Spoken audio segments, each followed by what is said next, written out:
Just a little refresher on network controls and security groups. So security groups, if you recall, really are just nothing more than virtual firewalls for individual assets or groups of assets. And they can control inbound and outbound traffic for TCP, UDP, ICMP, or maybe even custom protocols. And they work based on ports or port ranges. And inbound rules are set by source IP and subnet, or maybe another security group.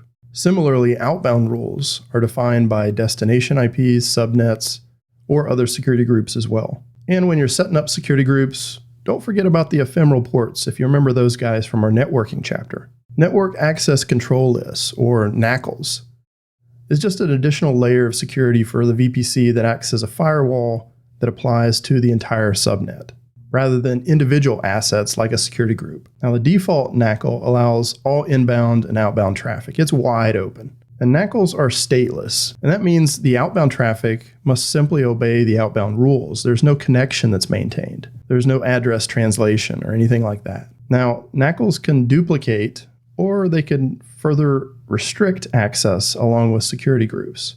And again, don't forget about our little ephemeral port guys.